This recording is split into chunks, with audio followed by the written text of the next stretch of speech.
Bienvenue à vous dans cette nouvelle vidéo d'actualité auto, celle du mercredi 29 octobre 2025. Au programme aujourd'hui, on va déjà parler de voitures hybrides qu'on veut vous obliger à recharger sous peine de voir votre voiture bridée électroniquement. On parlera également de Porsche qui continue à annoncer des mauvaises nouvelles concernant l'avenir de sa gamme automobile. On parlera également de Mercedes qui annonce ses chiffres et résultats du troisième trimestre 2025 et c'est malheureusement encore une fois la chute. On parlera de Audi qui s'apprête à faire une nouvelle grande erreur stratégique et à supprimer de sa gamme l'un de ses modèles les plus rentables et les plus iconiques. Ce sont les sujets que je vous ai choisis pour cette vidéo. J'espère bien sûr qu'elle vous intéressera. Si c'est le cas, je compte sur vous bien sûr pour le montrer comme d'habitude en laissant un petit like, en vous abonnant et en laissant un commentaire pour participer au référencement tout en soutenant la chaîne.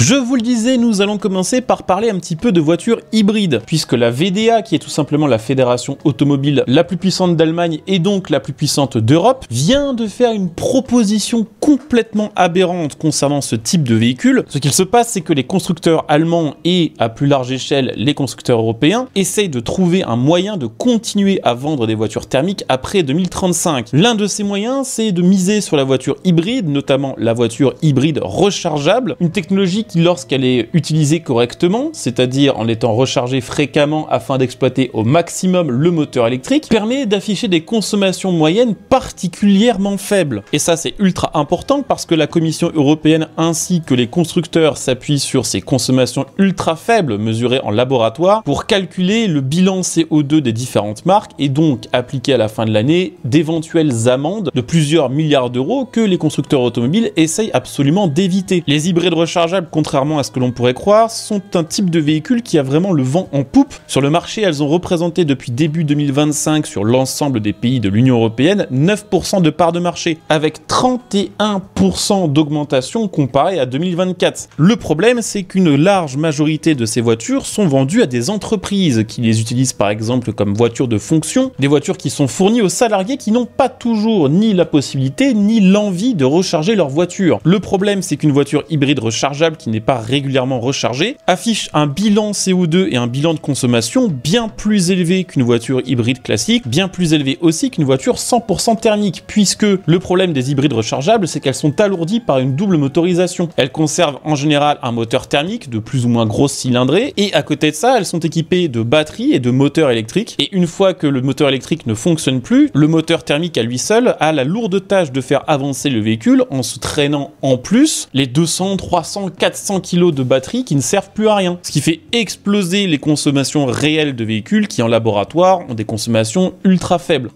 C'est un constat qui est régulièrement pointé du doigt par l'ONG Transport et Environnement. On avait parlé d'une étude qu'ils avaient publiée en septembre 2025 qui dénonçait des consommations moyennes et des rejets de CO2 jusqu'à 5 fois supérieures aux valeurs officielles mesurées en labo. Ce genre d'ONG essaye maintenant de faire interdire ce type de véhicules, ou en tout cas de les punir fiscalement, ce qui représente un double problème. Déjà de 1, ça représente un problème pour les particuliers ou pour les entreprises qui jouent le jeu, c'est-à-dire qui achètent des véhicules hybrides rechargeables et qui le rechargent régulièrement et qui tourne donc bel et bien le plus souvent possible avec le moteur électrique. Et de l'autre, ça pénalise une industrie automobile européenne qui mise essentiellement sur ses moteurs pour pouvoir continuer à vendre du thermique après 2035. L'industrie automobile cherche donc une solution pour faire en sorte que l'hybride rechargeable puisse continuer de se vendre et surtout puisse continuer de grandir. Encore une fois, 31% d'augmentation, c'est une technologie qui séduit fortement et qui grandit par exemple plus vite que la voiture électrique. Et c'est ainsi qu'on en arrive à la proposition complètement aberrante de la VDA qui représente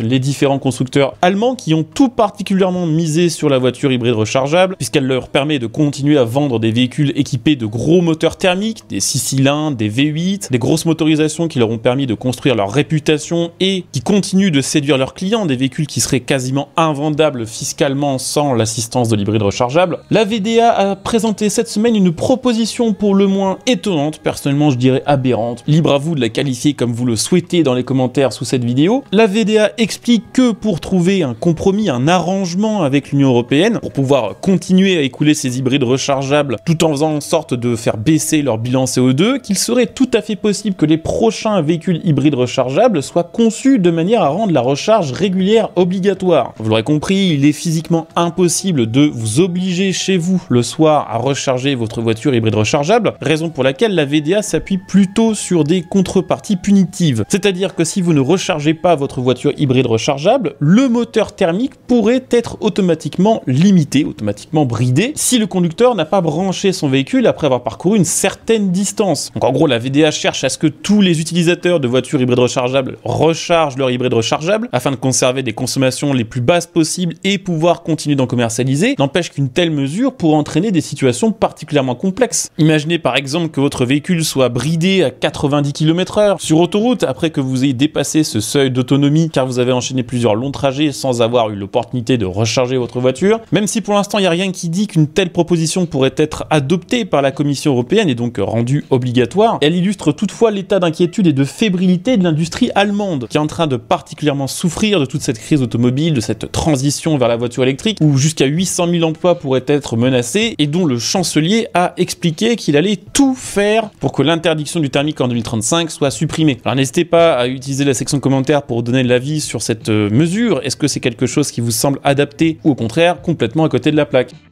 Je voulais aussi vous parler rapidement de Porsche dans cette vidéo qui continue de prendre des décisions stratégiques assez bizarres. On parlait de leur stratégie déjà dimanche et lundi dans d'autres vidéos liées à l'actualité automobile. Après avoir annoncé une chute de 99% de leurs bénéfices sur l'année 2025 comparée à l'année 2024, Porsche vient d'annoncer encore ce qui semble être une mauvaise nouvelle, puisque Porsche a annoncé qu'ils allaient arrêter la production du Porsche Macan à moteur thermique à la mi-2026. Alors c'est un problème parce que ce Macan c'est l'un des best-sellers de Porsche, c'est l'un des modèles qui s'écoule le mieux. Effectivement, Porsche lui prévoit un remplaçant équipé d'un moteur thermique. Ce remplaçant qui sera basé sur le châssis du futur Audi Q5 n'est cependant prévu que pour 2028. C'est-à-dire, vous l'aurez compris, que entre mi-2026 et l'année 2028, donc pendant au moins un an et demi, peut-être plus s'il y a des complications au niveau du développement de ce modèle, Porsche va devoir faire une croix sur l'un de ses best-sellers et sur l'un de ses modèles les plus rentables. Ce qui s'est passé, c'est que l'année dernière, Porsche a dû arrêter la commercialisation de l'ancienne génération de Macan thermique en Europe parce que ça coûtait trop cher à Porsche de le modifier pour qu'il respecte toutes les nouvelles normes sur la sécurité automobile GSR2. Et à cette époque-là, Porsche s'est dit c'est pas grave, on arrête notre Macan thermique, de toute façon les clients ils vont adorer notre nouveau Macan électrique, donc on prévoit pas de remplaçant thermique et puis l'ancien Macan thermique on va pouvoir continuer de le vendre aux États-Unis. Sauf que bon bah pas de chance pour eux, aux États-Unis maintenant le Macan il est ultra taxé et l'électrique en Europe n'a pas pris, donc ils se retrouvent dans l'urgence à devoir fabriquer un modèle thermique qui n'était pas prévu et forcément adapter un modèle électrique pour le rendre compatible